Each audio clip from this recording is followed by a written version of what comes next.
అందరికీ నమస్తే అండి. వెల్కమ్ టు అవర్ నిజం ఛానల్ అండి. నిన్న జగన్మోహన్ రెడ్డి ప్రెస్ మీట్ చూస్తే అత్యంత జుగుప్సాకరంగా చాలా వింతగా ఉందండి అతని ప్రెస్ మీటు.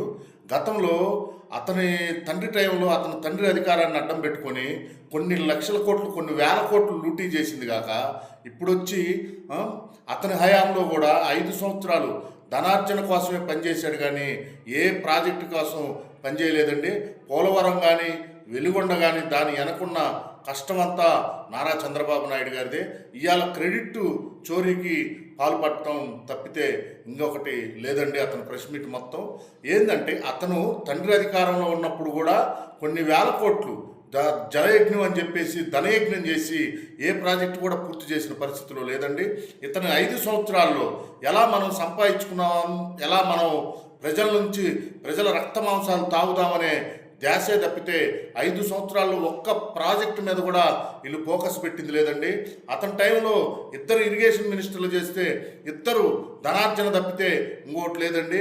ఒకటి పర్సెంటా అని అన్న అనిల్ కుమార్ ఎడిపోయాడో తెలియదు. ఒక్క ప్రాజెక్టుని సందర్శన లేదు.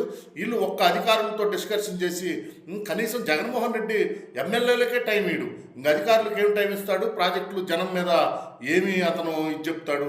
ఏదో ఫుల్ బిజీగా ఉన్నట్టు ఇంట్లో కూర్చొని 5 సంవత్సరాలు పబ్జీలు ఆడుకొని బటన్ నొక్కాడు తప్పితే ఏ ఒక్క ప్రాజెక్టు పొరపాటున ఇతను బయటకు వచ్చినా కానీ జనానికే నష్టం.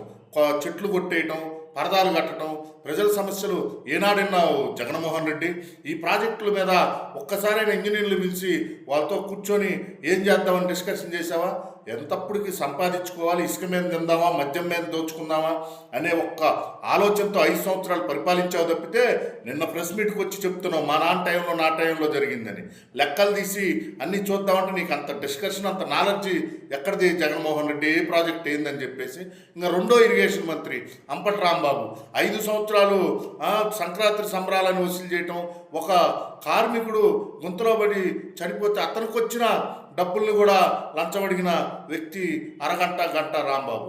ఇలాంటి ఇరిగేషన్ మినిస్టర్లతో ఒక్క అడుగు కూడా పోలవరాన్ని పూర్తి చేయకుండా నువ్వు 5 ఏళ్లలో 2% చేసావు.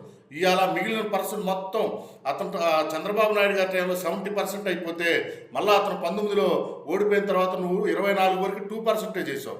ఇవాళ మిగతాదంతా ప్రాజెక్టు నెక్స్ట్ ఇయర్ జాతికి అంకితం చేయబోతున్నారు. ఆ వెలుగొండ కూడా అదే పరిస్థితి. ఆయనే శంకుస్థాపన చేశాడు, ఆయనే పూర్తి చేశాడు. మీరు మీ తండ్రి అధికారంలో మీరు చేసింది ఏమీ లేదు, సున్నా. ఇది ప్రతి ఒక్కరికి తెలుసు. ఇవాళ నిమ్మల రామానాయుడు అనే ఇరిగేషన్ మినిస్టర్ 24 గంటలు కష్టపడతా ఈ పూర్తి చేస్తున్నాడు. చాలా గర్వం.